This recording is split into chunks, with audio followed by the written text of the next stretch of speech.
नमस्कार दोस्तों, आपका फिर से स्वागत है अपने प्यारे से YouTube channel think beyond faith में। मैं आज फिर से एक पर्दाफाश करूंगा या आपकी बुद्धि को सोचने पर मजबूर करूंगा कि पहली कथा और आज कथाओं में अंतर। पहले कथा होती थी ऋषि योजनी के माने, एक्चुअली हमारी सीधी वो चलती आ रही है सनातन धर्म वाला, पुराना सनातन धर्म और आज का सनातन धर्म वाला अंतर जो चल रहा था, उसी में ही आज थोड़ा सा आज क्लैरिफाई एक पॉइंट पर करेंगे। जैसे पिछले हमने किया था पिछली वीडियो में धर्म नहीं धंधा है राजनीति वाला, आज ऐसे ही करेंगे आज कथावाचक के ऊपर, कथाओं के ऊपर थोड़ा सा पर्दाफाश। ठीक है, थोड़ा अंतर समझने की कोशिश कीजिएगा। मैं किसी पे कटाक्ष नहीं करता डायरेक्टली, लेकिन पॉइंट वाइज पॉइंट आप दिमाग चलाइए, खुद सोचिए, खुद कटाक्ष कीजिए, आप खुद सोचना स्टार्ट कीजिए। सुनिएगा ध्यान से। एक समय था जब लोग ना कथा सुनने के लिए ना फूल लेके आते थे, नंगे पाँव दौड़े चले आते थे, सुनते थे उसको, सोचते थे, अपने जीवन में यापन करते थे उसका, मतलब जीवन यापन करते थे, जीवन में उसको उतार लेते थे कथा को और थोड़ा सा उसके अनुसार जीते थे, ये कहना चाह रहा हूँ। और लेकिन आज जो कथा होती है किससे होती है भाई? दान दक्षिणा होना चाहिए, इतने में होगा, क्यूआर स्कैन कितना स्कैनर होते हैं, मतलब आज पैसे से कथा चलती है, पैसे नहीं है तो कथा नहीं चलेगी। इसका उदाहरण आप देख चुके हो, सुन चुके हो, आप नहीं तो सर्च करके देख लेना, ठीक है ना। कुछ कथाएँ कैंसिल भी हो जाते हैं अगर उनका पेमेंट ना पहुँचे तो ये कह सकता हूँ पहले कथा प्रसाद हुआ करती थी और आज कथा प्रोडक्ट बन गई है। अब इसी बात को कुछ पॉइंट्स में समझेंगे थोड़ा सा कि पहले कथा और आज कथा में थोड़ा सा अंतर समझते चले जाएंगे। तो पहले कथा कैसे होती थी, पॉइंट नंबर 1 की बात करते हैं। पहले ना लोग ना आश्रम में जाया करते थे सुनने के लिए, क्योंकि कथावाचक जो है ना वो आश्रम में रहा करते थे और कथा बुलावे पे नहीं होती थी, आवश्यकता होने पे होती थी। और समझ लीजिए एक चीज़ और कि दक्षिणा उस समय इच्छा से दी जाती थी और दक्षिणा में फूल है तो फूल ही दिए जाते थे। आज तो सिर्फ कहना होता है इनका कि अरे आपके पास कुछ नहीं तो फूल ही ले आइए, लेकिन असली मनसा आप जानते हो, फूल नहीं, उनको तो पहले ही मिल चुका होता है। अब तुम जनता को गुमराह करना है, अरे भाई साहब एक लो, आज के ज़माने में सबको पता है फूल लेके चलो, कुछ तो 10-5 10 रुपये इकट्ठा करेंगे। अगर एक पूरी भीड़ में अगर 1000 लोग 10 हज़ार भी देंगे, इकट्ठा हो गया 10,000, नॉर्मल सिर्फ 10 रुपये, नॉर्मल सा है। चलिए आप कहोगे सर जितना खर्चा लगता है, पांडल सस्ता है, ये सस्ता वो सस्ता है, ठीक है, तो उतना तो लगता ही है। तो दान दक्षिणा वाली बात, कथा वाली बात मैं बात करना चाहता हूँ। यहाँ ज्ञान नहीं, ज्ञान की जगह प्रोडक्ट बन गया, इसलिए तो कह रहा हूँ। जरूरी पांडल सजाने वाली बात तो, माइक वाली बात तो, कुछ लोगों का समूह बने और उनके शिष्य हों और शिष्य जा करके क्या नाम है कथा को गाँव घर घर बाँटें, चौपाल लगा करके फ्री में ज्ञान दें। पहले कथावाचक पूछता था, समझ में आया, कुछ पूछना है तो पूछ लो। अगर पहले कथा में कोई धर्म पे सवाल उठाता था तब भी वो जवाब बड़े प्यार से कहते थे, चुप नहीं कराते, डराते धमकाते नहीं थे। पहले भीड़ मायने नहीं रखती थी, शिष्य मायने रखते थे। और आज जितनी ज़्यादा भीड़ उतना कथावाचक अच्छा, चाहे उसको ज्ञान हो या ना हो। कहोगे सर जी ज्ञान नहीं हो तो भीड़ कहाँ से? भाई साहब भीड़ तो भीड़ चाल है, यहाँ बढ़ते जा रहा, चलो चलो चलो चलो, फिर वहाँ देखा वीडियो, वहाँ देखा फोटो लगा दिया, वीडियो प्रचार हो गया, प्रचार से भीड़ है। पहले कथाओं में ज्ञान ज़्यादा होता था, गीत तो ना के बराबर था, और आज की कथाओं में गीत ज़्यादा है, ज्ञान कम है, मतलब कि मनोरंजन ज़्यादा है। तो लोग कथा सुनने जा रहे हैं, मनोरंजन करने जा रहे हैं, ये भी निर्णय आप ही लीजिए। मैं कुछ नहीं कर रहा, मैं सवाल उठा रहा हूँ, क्वेश्चन मार्क। तो पॉइंट नंबर हमारा तो यही हो जाएगा कि अब कथाएँ कैसे चलती हैं, कि एडवांस बुकिंग होती है, स्टेज सेटअप होता है, साउंड सिस्टम होता है, कैमरा मैन होता है, सोशल मीडिया मैनेजर होता है। अब कथावाचक ये पूछता है कितने वीआईपी लोग हैं, कितने दिन की कथा है, मतलब आपसे कुछ ना करना, कितने दिन करवाना चाहोगे, पेमेंट ऑनलाइन होगा या कैश होगा। मतलब कि ये कि कथा शुरू होने से पहले ये रेट तय होना, सारी चीज़ क्लियर होती है, समझ रहे हैं। और पहले आप सोच के देखो, कथा के लिए ये सब चीज़ किसी की ज़रूरत नहीं थी। कथावाचक आते होंगे या अगर आश्रम में जाते तो उनको सिर्फ भोजन की ज़रूरत थी, बस उनसे संतृप्ति मिल जाती थी, चाहते तो वो भी धन इकट्ठा कर सकते थे काफ़ी, ऋषि मुनि। आज कथावाचक कथनी और करनी में अंतर रखते हैं। जैसे कि मैं किसी का नाम ले लूँगा, अभी विवाह हुए, किसी कथावाचक का बहुत खरबों में हुआ, तो ये कथावाचक कथा बेचते समय तो कहते हैं भाई साहब क्या मोह माया से दूर रहना चाहिए, ये हमको भटका देती है माया, ये कर देती है वो कर देती है। आज जो हम देख रहे हैं वही तो सीखेंगे। अपने गुरु से जो देख रहे हैं, अपने माता पिता जो देख रहे हैं वही तो हम सीखते हैं।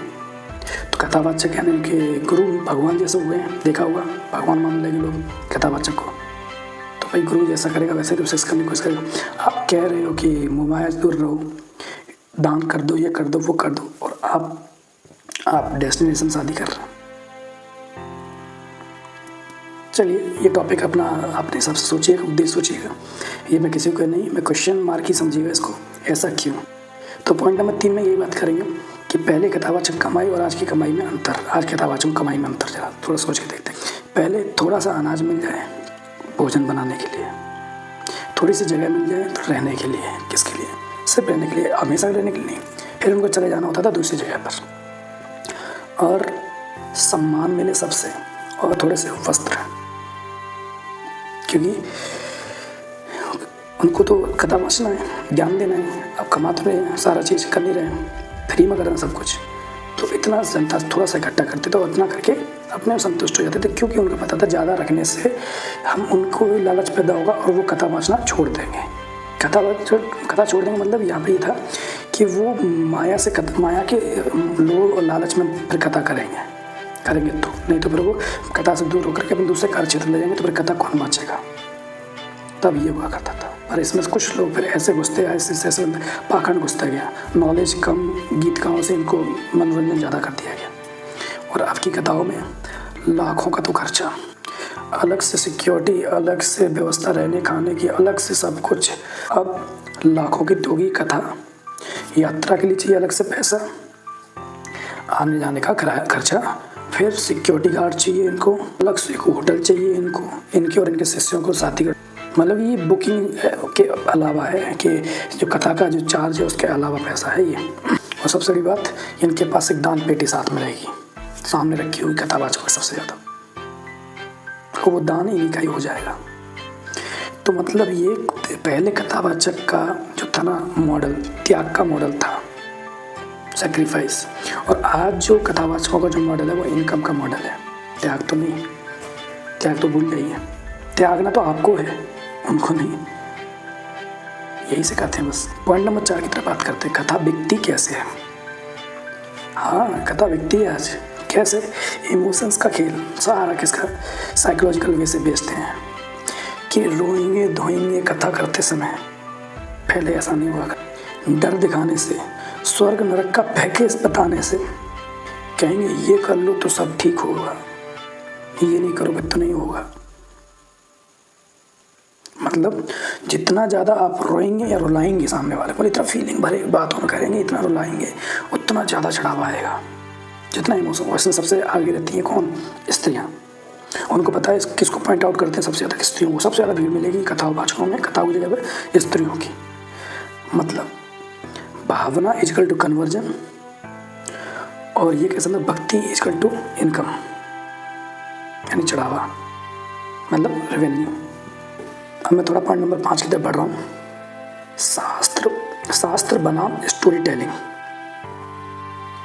पहले श्लोक, अर्थ और जीवन, और अब कहानी, डायलॉगबाजी, गीत, ताली।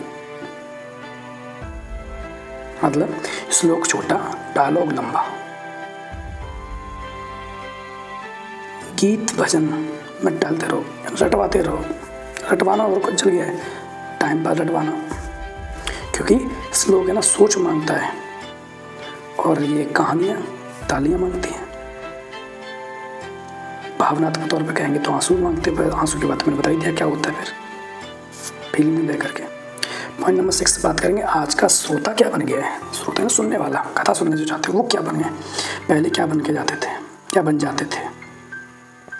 पहले श्रोता जीवन बदलने आता था, अपनी सोच बदलने आता था, जीवन को अच्छी राह पर चलाने के लिए आता था। और आज श्रोता ज़्यादा से ज़्यादा श्रोता देखना रील बनाने आता है, जीवन तो छोड़ो रील बनाने।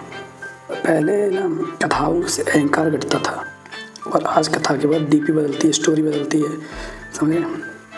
पॉइंट नंबर 7 में एक सबसे तीखा सच के बारे में बात करूँगा, लास्ट एंड फाइनल पॉइंट, कि अगर कथा सच में धर्म होती तो आज ये VIP लाइन नहीं होती। VIP लोगों के अलग से प्रवेश एंट्री अलग से व्यवस्था होती है, वो नहीं होती। फीलिंग्स का कोई रेट नहीं होता, भाव का कोई रेट नहीं होता, और कैमरा भी कोई ज़रूरी नहीं होता। अगर कथावाचक सच में गुरु का केंद्र गुरु होता तो वह खुद को केंद्र नहीं बनाता, यानी श्रोता को अपने ऊपर निर्भर नहीं करता। वो ये सिखाता कि जीवन में आप अपने ऊपर कैसे निर्भर रहें, यहाँ पे बार बार आने की ज़रूरत नहीं है, आप ये सीख के जाइए बस, इसके बाद कभी आने की ज़रूरत नहीं है। लेकिन आज कथाएं कम बिक रही हैं, कथावाचक ज़्यादा बिक रहे हैं। ज्ञान तो छोड़िए, फीलिंग्स ज़्यादा बिक रही हैं। सच बताऊँ तो धर्म ने कभी नहीं कहा कि मेरे बिना कुछ नहीं होगा आपका, मुझे लेके चलोगे तभी आपका सब कुछ, ऐसा धर्म ने कभी नहीं कहा। ये लाइन सिर्फ धंधे ने जोड़ी है। जब से धंधा जुड़ा है धर्म में, यानी पाखंड जुड़ा है धर्म में, तब से लाइन जुड़ेगी कि आप धर्म के बिना कुछ नहीं कर सकते। क्यों भैया, विदेशों में और दूसरी जगहों पर क्या हर जगह धर्म यही चल रहा है, आपके चल रहा है, वहाँ कुछ नहीं हो रहा क्या? जो इस देश में भी नास्तिक रहते हैं वो नहीं मानते चीज़ें, क्या वो नहीं चल रहे हैं आगे जीवन में? अरे नरक की छोड़ो यार, इस जीवन में जहाँ पे हो यहीं पे स्वर्ग है, यहीं पे नरक है। ये धरती स्वर्ग से कम है क्या? जीवन अच्छे से जियोगे, मानवता से जियोगे, धरती स्वर्ग से कम है। याद रखिए, जहाँ कथा बिके वहाँ धार्मिक लोग नहीं, वहाँ ग्राहक चाहिए उनको। तो सवाल ये नहीं कथा गलत है या सही, अब सवाल ये है कि आप श्रोता हैं या ग्राहक। सोचिए जरा, पैसा ऐंठने का तरीका अलग है, पैसा लेने का तरीका अलग है, पर दे तो आप पैसा रहे तभी तो कथा ले रहे, तो यानी कौन हुए आप कस्टमर? सीधी सी बात। तो थिंक बियॉन्ड फेथ, यानी विश्वास करने से पहले सोचिए। आज का इतना ही, फिर मिलते हैं आपको नई वीडियो में, नए टॉपिक के साथ, नई कहानी के साथ। तब तक के लिए विदा चाहते हैं। बहुत बहुत धन्यवाद।